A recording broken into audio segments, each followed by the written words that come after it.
Hey guys, welcome to world affairs. मैं हूं प्रशांत धवन और बिल्कुल सब्सक्राइब कर लीजिए। मेरी सारी वीडियोस आपको मिलेगी वर्ल्ड अफेयर्स पर। और थंबनेल में यहाँ पे आपको दिख रहे हैं डब्ल्यूएचओ के अब तक के सबसे famous director general doctor Tedros. Recently news में थे बिकॉज ऑफ कोविड-19। काफ़ी इनकी आलोचना हुई, ट्रंप ने काफ़ी कॉमेंट्स की, मगर आज के समय ये इंडिया में न्यूज़ में है फॉर पॉजिटिव रीजंस। इन्होंने अनाउंस किया है कि डब्ल्यूएचओ सेटअप करेगा a centre for traditional medicine in India. ये एक बहुत ही बड़ा बूस्ट है फॉर आयुर्वेदा। यहाँ पे आप देखेंगे द हिंदू का आर्टिकल है। हमारे देश के प्रधानमंत्री ने कहा है कि ये हमारे देश के लिए प्राउड फील करने की बात है कि डब्ल्यूएचओ सेटअप करेगा इंडिया में एक centre to study traditional Indian medicine. और ये अनाउंसमेंट करी गई है आयुर्वेदा डे को, इंटरनेशनल आयुर्वेदा डे को, जो पूरी दुनिया सेलिब्रेट करती है 13 नवंबर को। तो डिस्कस करते हैं इस टॉपिक को, इंडिया को कितना फायदा हो सकता है इससे, आयुर्वेदा का क्या स्कोप है when it comes to exports. बहुत कुछ आपको जानने को मिलेगा। So a lot to know, a lot to discuss as always. But before we begin, आप किसी भी एग्जाम की तैयारी कर रहे हैं, SSC, bank, railways, UP PSC, MP PSC, Unacademy के कोर्स आपको परचेज करने हैं, तो यूज करिए कोड PD10 और आपको मिलेगा फ्लैट 10% डिस्काउंट। यहाँ पे आप देख सकते हैं किस तरीके से कोर्सेज के प्राइसेस सीधा कम हो जाएंगे अगर आप यूज करते हैं कोड PD10। अनअकैडमी में आपको फायदा ये मिलता है, लेक्चर्स आप फोन पर देख लो, कंप्यूटर पे देख लो, लैपटॉप पे, anywhere, no restriction. So use the code PD10 and save money. और सिंस हमने अभी बात करी है आयुर्वेदा डे की, एक क्वेश्चन मैं आपसे पूछूंगा कि वर्ल्ड पॉपुलेशन डे हम किस दिन सेलिब्रेट करते हैं। सेलिब्रेट तो खैर सही शब्द नहीं है, किस दिन हम ऑब्जर्व करते हैं दुनिया भर में। यहाँ पे आपके सामने ऑप्शंस हैं 11 जुलाई, 29 जुलाई, 1 दिसंबर, 16 सितंबर। नीचे आंसर करो। इसका सही आंसर मैं आपको प्रोवाइड करूंगा वीडियो के एंड में। सो यहाँ पे आप देखेंगे मिनिस्ट्री ऑफ आयुष की ट्वीट है और यहाँ पे है वर्ल्ड फेमस डॉक्टर टेड्रोस और यहाँ पे कह रहे हैं नमस्ते। और ये बात कर रहे हैं ट्रेडिशनल सिस्टम की, किस तरीके से आयुर्वेदा दुनिया भर में आज के समय एक्सेप्ट किया जा रहा है। और डब्ल्यूएचओ भी चाहता है कि इस टाइप की जो नेचुरल रेमेडीज हैं इनको प्रमोट किया जाए, इन पर रिसर्च हो।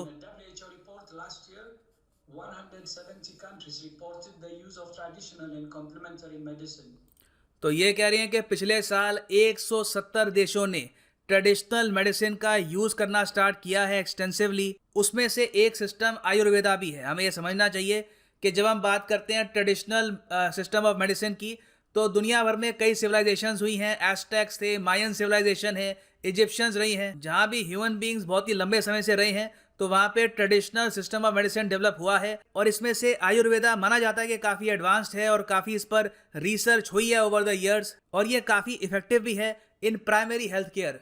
तो बाकी का जो पूरा मैसेज है वहाँ पे डॉक्टर टेड्रोस ने पहले तो हैप्पी दिवाली विश करी है। उसके अलावा इन्होंने ये अनाउंस किया है कि डब्ल्यूएचओ, जिसके हेडक्वार्टर्स बाय द वे आपको मिलेंगे जेनेवा स्विट्जरलैंड में, ये इंडिया में सेटअप करेगा global centre for traditional medicine. ये देखिए बहुत ही अच्छी बात है। नाउ ये कहाँ पे सेटअप करेंगे इसका कोई अभी कंफर्मेशन आई नहीं है। पॉसिबिलिटी है कि मोस्ट प्रॉब्ली ये दिल्ली या फिर दिल्ली के आसपास सेटअप करेंगे। हालांकि मैं कंफर्मेशन के साथ कह नहीं सकता, इसके बारे में अभी और न्यूज़ आनी बाकी है। मगर इंडिया के लिए यहाँ पे अच्छी बात यह है क्योंकि सिंस डब्ल्यूएचओ डायरेक्टली स्टडी करेगा इंडियन ट्रेडिशनल मेडिसिन को, उस पर रिपोर्ट्स पब्लिश करेगा, तो इससे ज़्यादा इंटरनेशनल एक्सेप्टेंस मिल सकती है इंडियन ट्रेडिशनल मेडिसिन को। ऑलरेडी हम देख रहे हैं, ये पिछले कुछ साल में एक ट्रेंड देखा गया है कि कई आयुर्वेदिक मेडिसिन जैसे कि अश्वगंधा, उसके अलावा हल्दी का यूज़, ब्लैक पेपर का यूज़, ये सब काफ़ी हद तक बढ़ रहा है यूरोप में, यूएस में। वहाँ पर भी लोग समझ रहे हैं कि अगर प्राइमरी हेल्थ केयर मेंटेन करनी है अफोर्डेबल प्राइस में, तो उसके लिए आयुर्वेदा एक बहुत ही अच्छा ऑप्शन है। मगर अभी भी बहुत से लोग हैं यूरोप में, यूएस में, साउथ अमेरिका, इवन मैं कहूँगा अफ्रीका में, जिनको आयुर्वेदा के बारे में, इसके बेनिफिट्स के बारे में प्रॉपरली पता नहीं है।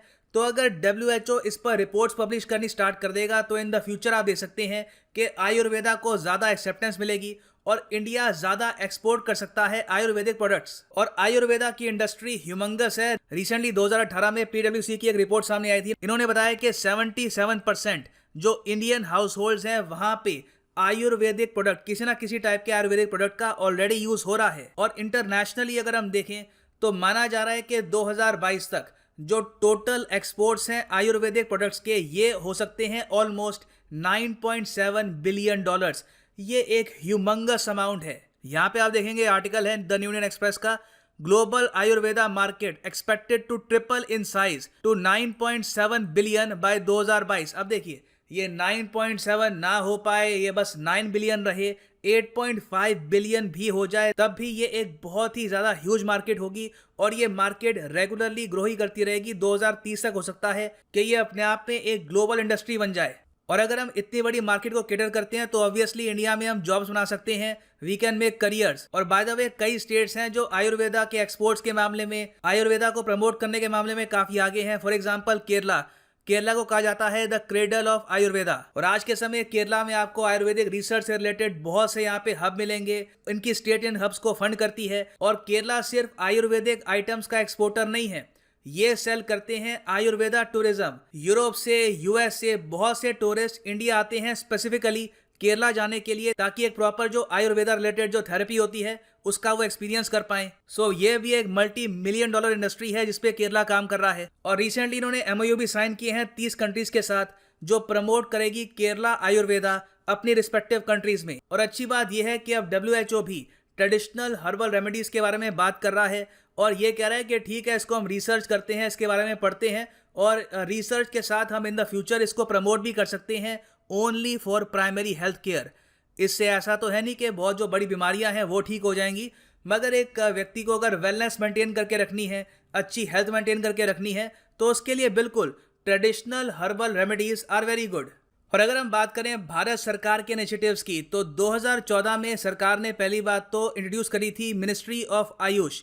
मिनिस्ट्री ऑफ आयुष के अंडर हमने काफ़ी काम किया है, जैसे कि आयुर्वेदिक मेडिसिन आज के समय बेची जा रही है जन औषधि स्टोर्स में। 2017 में ओपन किया गया था ऑल इंडिया आयुर्वेदिक इंस्टीट्यूट, जो है आज के समय दिल्ली में। और सरकार आज के समय किसानों को ये भी कह रही है कि आप अगर अपनी इनकम बढ़ाना चाहते हैं, सो आयुर्वेदा से रिलेटेड जो प्रोडक्ट्स हैं, फॉर एग्जांपल एलोवेरा है, उसके अलावा अश्वगंधा, वेरियस जो ये जड़ी बूटियां हैं, ये भी आप ग्रो कर सकते हैं। इससे भी आप एक्स्ट्रा इनकम कमा पाएंगे। और 13 नवंबर 2020 को सरकार ने एक और बहुत ही इंपॉर्टेंट इंस्टीट्यूट ओपन किया, जिसके बारे में आपको बताना चाहिए। इसका नाम है ITRA, फुल फॉर्म है institute of teaching and research इन आयुर्वेदा। ये ओपन किया गया है गुजरात में और ये पहला इंस्टीट्यूट है आयुष सेक्टर के नीचे जिसको दर्जा दिया गया है INI का, मतलब के इंस्टीट्यूट ऑफ नेशनल इंपॉर्टेंस। ये एक बहुत ही इंपॉर्टेंट फैक्ट है। एग्जाम में इससे आप क्वेश्चन एक्सपेक्ट कर सकते हैं, किसी भी एग्जाम में, इवन बैंक का, SSC का एग्जाम हो, वहां पे भी पूछ सकते हैं। सो नोटेड डाउन। तो WHO भी इसको प्रमोट करने की बात कर रहा है, भारत सरकार ने भी स्टेप्स लिए हैं, मगर इंडिया को अगर प्रॉपर तरीके से बेनिफिट करना है फ्रॉम आयुर्वेदा एक्सपोर्ट, तो उसके लिए एक बहुत ही इंपॉर्टेंट स्टेप होगा रेगुलेशन। रिसेंटली देखा गया है कि कुछ आयुर्वेदिक मेडिसिन जो इंडिया से एक्सपोर्ट होती है टू US, उसको लेकर US में जो FDA है, मतलब के फूड एंड ड्रग एडमिनिस्ट्रेशन, इन्होंने कहा है कि ये मेडिसिन ठीक नहीं है, इनमें लेड हो सकता है। और यहाँ पे आप देख पाएंगे ये FDA का एक आर्टिकल है इसको लेकर। तो ऐसे एपिसोड्स बहुत ही खराब हैं आयुर्वेदा के ब्रांड के लिए। हमें यह इंश्योर करना होगा कि अगर आयुर्वेदा की कोई मेडिसिन बनती है, कोई भी ब्रांड हो इंडिया में, चाहे डाबर हो, पतंजलि हो, कोई छोटा ब्रांड हो, कोई भी हो, वो एक सर्टन फॉर्मूला के अंडर ही वो मेडिसिन डेवलप करे और क्वालिटी स्टैंडर्ड्स मेंटेन हो। ये हमको इंश्योर करना होगा कि क्वालिटी इन मेडिसिन की काफ़ी हाई हो, तभी इन द फ्यूचर हम एक्सपेक्ट कर सकते हैं कि ये मेडिसिन यूरोप, US में जाएगी। क्योंकि अगर मान लीजिए कल को अगर यूरोप में हम मेडिसिन एक्सपोर्ट करते हैं, एक बैच की क्वालिटी भी खराब निकल गई, तो वहाँ पे बहुत सारे जो कंज्यूमर्स हैं उनका भरोसा आयुर्वेदा से काफ़ी हद तक कम हो सकता है। क्योंकि यहाँ पे आपको ये भी देखना होगा कि उन कंज्यूमर्स को पता नहीं है कि इंडिया में कौन सा बड़ा ब्रांड है, छोटा ब्रांड है, कौन सा ब्रांड हमेशा आपको क्वालिटी देगा। वो तो बस ऑनलाइन परचेज कर लेंगे और उनका एक्सपीरियंस अगर खराब निकला तो ऑब्वियस ही बात है वो in the future Ayurvedic products को यूज़ नहीं करेंगे। तो इसके लिए कोशिश ये होनी चाहिए कि आयुर्वेदिक मेडिसिन बहुत ही हाई क्वालिटी की बने। और जिस तरीके से दुनिया भर में एलोपैथिक मेडिसिन में इंडिया पे भरोसा किया जाता है कि इंडिया की मेडिसिन सेफ है, इंडिया में जो दवाइयाँ बनती हैं ये हम कंज्यूम कर सकते हैं, सिमिलर टाइप का ट्रस्ट हमको बनाना होगा फॉर आयुर्वेदिक रेमेडीज।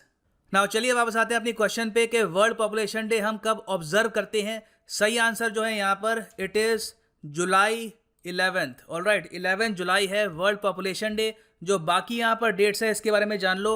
29 जुलाई को है इंटरनेशनल टाइगर डे, 1 दिसंबर को है वर्ल्ड एड्स डे और 16 सितंबर को है वर्ल्ड ओजोन डे और ऑफ कोर्स 13 नवंबर को है Ayurveda day.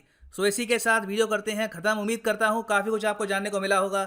Thank you for listening and as always God bless you all.